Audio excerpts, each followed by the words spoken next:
नमस्कार, स्वागत है आपका कैपिटल टीवी बिहार के खास कार्यक्रम अंदर की बात में और मैं हूं आपके साथ आत्मजा। देखिए, पूर्णिया लोकसभा चुनाव में आप तेजस्वी यादव वर्सेज पप्पू यादव तो देख चुके हैं, लेकिन अब इसका पार्ट 2 भी जल्द आने वाला है। जी हाँ, रुपौली में उपचुनाव होने वाला है और यहाँ पर एक बार फिर से पप्पू यादव और तेजस्वी यादव एक दूसरे के आमने सामने आने वाले हैं। वैसे तो अगर देखा जाए तो दोनों ही महागठबंधन में ही सम्मिलित है अभी फिलहाल, लेकिन इसके बावजूद भी दोनों एक दूसरे के सामने विरोधी बनकर खड़े हुए हैं। जैसा कि पिछले लोकसभा चुनाव में भी देखा गया कि पप्पू यादव ने निर्दलीय यहां से चुनाव लड़ा और बीमा भारती को बहुत ही बुरी तरीके से हराया, वैसा ही एक बार फिर से कुछ देखने को मिलेगा यहाँ के उपचुनाव में। रुपौली में जो बाई इलेक्शन होने वाला है वहां पर तेजस्वी यादव ने फिर से बीमा भारती को सिंबल दे दिया है। अब उनके यहाँ से चुनाव कौन लड़ेगा यह देखने वाली बात है, लेकिन पप्पू यादव जो है वह शंकर सिंह को समर्थन देते हुए नजर आ सकते हैं। और शंकर सिंह के बारे में आपको बता दें कि उन्होंने लोजपा रामविलास का साथ छोड़ दिया है और अब वह निर्दलीय चुनाव लड़ने के मूड में नजर आ रहे हैं। और एक बार फिर से अगर पप्पू यादव उनको समर्थन देते हैं तो तेजस्वी यादव की मुश्किलें बढ़ जाएगी। तो आइए जानते हैं क्या कुछ यहाँ पर होने वाला है। महासंग्राम जो होगा कैसे होगा, किसको जीत मिल सकती है और क्या कुछ फैक्टर्स सामने आएंगे, इसी मुद्दे पर बातचीत करते हैं। हमारे साथ स्टूडियो में मौजूद है senior journalist Saroj Singh ji. Sir, आपका बहुत बहुत स्वागत है। जी धन्यवाद। सर, क्या जो तेजस्वी यादव वर्सेस पप्पू यादव देखा गया था लोकसभा चुनाव में, उसका पार्ट 2 ही रुपौली में देखने को मिलेगा? एकदम सही शब्दों का आपने चयन किया है। ये पार्ट 2 ही होने जा रहा है रुपौली में, क्योंकि जो सीन वहाँ पे बना है अभी तक वो यही बतलाता है कि तेजस्वी यादव और पप्पू यादव आमने सामने होंगे। कैंडिडेट तो जो लड़ाई लड़ेंगे कलाधर मंडल, शंकर सिंह, बीमा भारती, इस सबको तो जो लड़ना है अपने हिसाब से वो लोग चुनाव लड़ेंगे, लेकिन लड़ाई होगी तेजस्वी यादव और पप्पू यादव के बीच में। एक बार फिर पार्ट 2 होता है ना, बेस्ट ऑफ 3। तो अभी ये पहला हो गया पूर्णिया लोकसभा और दूसरा अब शुरू हो गया रुपौली में। इसमें पता चलेगा कि ताकत क्या है। न मोदी का चेहरा है न कुछ है। विधानसभा का असली टेस्ट होगा रुपौली में और पप्पू यादव और तेजस्वी यादव ये साबित करने की कोशिश करेंगे कि ज़मीन पर ताकत हमारी है।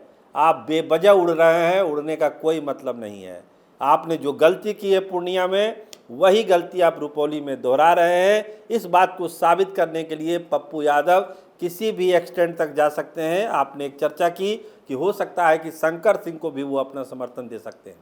सर, जैसे कि लोकसभा चुनाव में गलती की शुरुआत तो तेजस्वी यादव की तरफ से ही की गई थी, पप्पू यादव का पत्ता काट दिया गया था, तो क्या लगता है उसका बदला लेने के लिए पूरी तरह से मूड में नजर आ रहे हैं पप्पू यादव? पप्पू यादव ने तो बदला ले लिया पूर्णिया लोकसभा में। जैसे ही वो जीत गए बदला तो उन्होंने ले लिया। बीमा भारती जैसे ही तीसरे नंबर पर चली गई तो बदला तो ले लिया। अब बारी है तेजस्वी यादव की कि वो इस अपमान का, इस पीड़ा का, इस दुख का, इस हार का, इस शिकस्त का, इस पराजय का बदला रुपौली में ले सकते हैं कि नहीं ले सकते हैं। और उसकी तैयारी में उन्होंने अपना पहला पासा बीमा भारती के लिए ही छोड़ दिया, फेंक दिया। लोग लाख कह रहे थे कि बीमा भारती हार गई है और ये पुलिस का मामला चल रहा है, कैंडिडेट बदल दीजिए, दूसरे को दीजिए। लेकिन सारी चीज़ों को दरकिनार करते हुए तेजस्वी यादव और लालू यादव ने एक बार फिर बीमा भारती को रणभूमि में उतार दिया। ये सिग्नल दिया पप्पू यादव को कि हम अपना घोड़ा नहीं बदलेंगे, इसी घोड़े को हम जिता के लाएंगे पटना। आप देखते रहिए, आप में ताकत है तो हमारे अश्वमेध के इस घोड़े को, बीमा भारती को, आप रुपौली में रोक के दिखाइए। सर, जब लोकसभा चुनाव हुआ तो तेजस्वी यादव पूरा जी तोड़ मेहनत किए बीमा भारती के लिए, लगातार वहां पे प्रचार किए, यहां तक कि बुरे भी बन गए। उसका असर कई सीटों पे भी देखने को मिला कि यादव जाति ने उन्हें वोट नहीं किया और यहां तक कि उन्होंने पप्पू यादव के लिए भी कह दिया कि चाहे आप एनडीए को वोट दे दीजिए लेकिन पप्पू यादव को नहीं दीजिए। तो इतनी कोशिशों के बाद जब वह लोकसभा नहीं जीत पाई तो फिर कैसे उन्हें वह अश्वमेध बना सकते हैं, कैसे उन पर इतना भरोसा जता सकते हैं और इसके पीछे की वजह क्या है? हमने वजह बताई ना, वजह है केवल बदला। और जो आप ये कह रहे हैं कि कैसे जीत होगी, कैसे हार होगी, तो आत्मजा जी ये जानिए कि लोकसभा और विधानसभा के जो पूरे समीकरण हैं पूरे अलग अलग होते हैं। आप भी जानते हैं, हमारे दर्शक भी जानते हैं कि दोनों चुनाव एकदम बिल्कुल अलग होगा। और रुपौली जहां से वो पिछला चुनाव 2020 में जीती थी, 65,000 वोट भी आया था, हालांकि वो एनडीए की कैंडिडेट थी, लेकिन जो गंगोता जाति है उसको भी ये एहसास है कि हमारी बिरादरी की बीमा भारती को बड़ा नुकसान हुआ लोकसभा क्षेत्र में, तो एक सिंपैथी भी है बीमा भारती के लिए। और बीमा भारती का बयान आप खुद देखिएगा, उन्होंने खुद कहा था लालू निवास से निकलकर कि ये अलग चुनाव होगा, इसको आप लोकसभा से मत जोड़िए, ये चुनाव अलग तरह का चुनाव है। तो बीमा भारती को जो अगर दाव खेला है लालू प्रसाद और तेजस्वी ने, तो इसके पीछे एक कैलकुलेटेड गेम है, और सबसे बड़ा गेम है पप्पू यादव को उन्हीं के पीठ पर शिकस्त देना। ये एक मौका है तेजस्वी यादव और लालू प्रसाद को पप्पू यादव को शिकस्त देने का। अगर वो देते हैं तो पूरे सीमांचल के इलाके में ये मैसेज फ्लो करेंगे कि सीमांचल के किंग हम हैं, पप्पू यादव नहीं हैं। विधानसभा चुनाव होने वाला है 25 में, अगर ये मैसेज नहीं जाएगा सीमांचल के इलाके में तो वहाँ पर सीटों का नुकसान होगा। तो बीमा भारती के तौर पर जो पासा फेंका है तेजस्वी यादव ने, उसका मकसद यही है कि उसको येन केन प्रकारेण जिता के हम पटना लाएं। क्या होगा नतीजा ये तो पता चलेगा 13 तारीख को, 13 जुलाई को।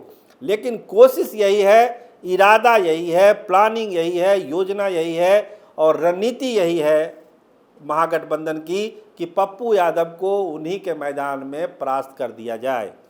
सर, चूंकि पप्पू यादव और तेजस्वी यादव या फिर बीमा भारती महागठबंधन के ही सदस्य हैं, अभी CPI-ML का गढ़ माना जाता है वो क्षेत्र, तो कहीं ऐसा ना हो कि उनके साइड से भी कोई चुनाव लड़ने के लिए खड़ा हो जाए। तो ऐसे में महागठबंधन में कहीं ना कहीं तो फूट देखने को मिल रही है, तो कहीं इसका फायदा NDA को तो नहीं हो जाएगा? देखिए, CPI को अपना फैसला लेना है। ये प्रोग्राम जब हम लोग कर रहे होंगे, हो सकता है उनका फैसला भी आ गया होगा कि वो समर्थन करेंगे या फिर दोस्ताना लड़ेंगे या फिर क्या करेंगे, ये फैसला आ जाएगा। लेकिन अभी जो स्थिति है, अभी की स्थिति में यही है कि पप्पू यादव अपने पत्ते फिलहाल नहीं खोलेंगे। जिस दिन नॉमिनेशन वापस लेने का दिन ख़त्म हो जाएगा, क्योंकि शंकर सिंह पर अगर उनको दाव लगाना है तो वो इंतज़ार करेंगे नामांकन वापसी की तिथि का। जब नामांकन वापसी की तिथि ख़त्म हो जाएगी तब पप्पू यादव अपने पत्ते खोलेंगे कि हम उन समर्थन किसको देने जा रहे हैं। सभी जान रहे हैं कि उनका झुकाव शंकर सिंह की तरफ होगा, क्योंकि राजपूतों ने एक मुश्त वोट दिया पूर्णिया लोकसभा में और उनके लिए वही ऑप्शन है। अगर उनको तेजस्वी यादव को मात देना है तो शंकर सिंह जैसे घोड़े पर उनको दाव लगाना पड़ेगा, और कोई रास्ता उनके पास नहीं है। लेकिन वो इंतज़ार कर रहे हैं नामांकन वापसी की तिथि का कि तब तक जो है शंकर सिंह मैदान में है या नहीं है। अगर तय हो जाएगा कि नहीं शंकर सिंह मैदान में है, पप्पू यादव की एक्टिविटीज आप देखिएगा जी अचानक बढ़ेगी और शंकर सिंह का समर्थन पप्पू यादव को मिलेगा, क्योंकि उनको भी मैसेज देना है कि हम पार्ट 1 जीत चुके हैं, पार्ट 2 भी पप्पू यादव का ही है। और सीमांचल में सिक्का चलेगा तो पप्पू यादव का चलेगा, तेजस्वी यादव का नहीं चलेगा।